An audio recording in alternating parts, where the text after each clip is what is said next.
అందరికీ నమస్కారం అండి. ఈరోజు వీడియోలో సంక్రాంతి వెనుక ఎవరికీ తెలియని 5 కథల గురించి చెప్పబోతున్నాను. సంక్రాంతి అనగానే సూర్యుడు మకర రాశిలోనికి ప్రవేశించే రోజు అని చాలామందికి తెలుసు. కానీ ఈ పండుగలో అంతకు మించిన ప్రత్యేకతలు చాలానే ఉన్నాయి. అవేంటో ఇప్పుడు తెలుసుకుందాం. పూర్వం సగరుడు అనే రాజు ఉండేవాడు. ఆయనకు 60,000 మంది కొడుకులు. వీళ్ళంతా ఓసారి కపిలముని ఆశ్రమంలోనికి ప్రవేశించి ఆయన తపస్సుని భంగం చేశారు. దాంతో కపిలముని వాళ్ళందరినీ బూడిదగా మార్చేశాడు. ఆ బూడిద కుప్పల మీద గంగ ప్రవహిస్తే గాని వారి ఆత్మ శాంతించదని తెలుస్తుంది. ఆకాశంలో ఉండే గంగని ఎవరూ నీళ్ళ మీదికి తేలేకపోయారు. సగరుడి వంశంలో పుట్టిన భగీరథుడు ఈ పని చేయగలిగాడు. ఆయన తపస్సుకి మెచ్చి సంక్రాంతి రోజుని గంగమ్మ నేల మీద అవతరించిందట. సంక్రాంతి గంగిరెద్దుల వెనుక కూడా ఓ కథ ఉంది. పూర్వం గజాసురుడు అనే రాక్షసుడు ఉండేవాడు.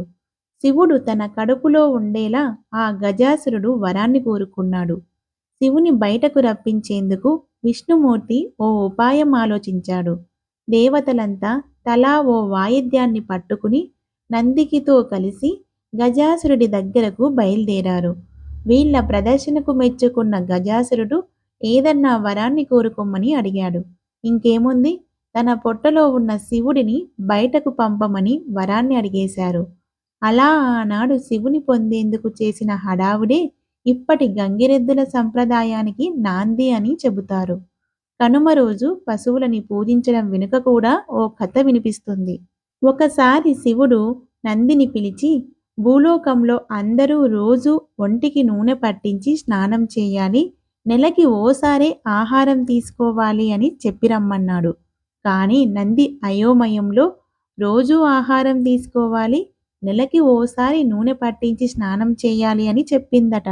దాంతో కోపం వచ్చిన శివుడు, ప్రజలు రోజూ తినాలంటే చాలా ఆహారం కావాలి, ఆ ఆహారాన్ని పండించేందుకు నువ్వే సాయపడాలి అని శపించాడు.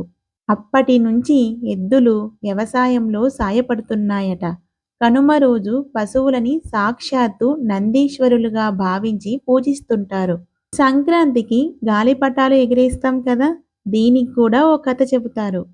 సంక్రాంతితో ఉత్తరాయణ పుణ్యకాలం మొదలవుతుందట. ఇది దేవతలకు పగలు అని నమ్మకం. దేవతలంతా ఈ కాలంలో ఆకాశంలో విహరిస్తారట. దేవతలకి స్వాగతం పలికేందుకు, వారి దృష్టిని ఆకర్షించేందుకు గాలిపటాలు ఎగరేయాలని చెబుతారు. సంక్రాంతితో పాటు ఇంటింటా అడుగు పెట్టే హరిదాసుకి కూడా ఓ ప్రత్యేకత ఉంది. సంక్రాంతికి సాక్షాత్తు ఆ శ్రీకృష్ణుడే హరిదాసు రూపంలో మన ఇంటికి వస్తాడట. ఆయన తల మీద ఉండే పాత్ర ఈ భూమికి చిహ్నమని చెబుతారు. అందుకే ఆ పాత్రని హరిదాసులు నేల మీద పెట్టరు. భిక్ష పూర్తయ్యి ఇంటికి చేరుకున్నాకే దాన్ని కిందకు దించుతారు. ఇవండి సంక్రాంతి గురించి ఓ 5 కథలు. ఇంకా గొబ్బెమ్మల దగ్గర నుంచి భోగిళ్ళ వరకు సంక్రాంతిలో కనిపించే ప్రతి ఆచారానికి ఓ కథ ఉంది. ఈ వీడియో గనక మీకు నచ్చినట్లయితే లైక్ చేసి మీ ఫ్రెండ్స్కి, రిలేటివ్స్కి కూడా షేర్ చేయండి. మరిన్ని ఇలాంటి ఆసక్తికరమైన విషయాలను తెలుసుకోవడం కోసం మా ఛానల్ని సబ్స్క్రైబ్ చేయండి. Thank you for watching.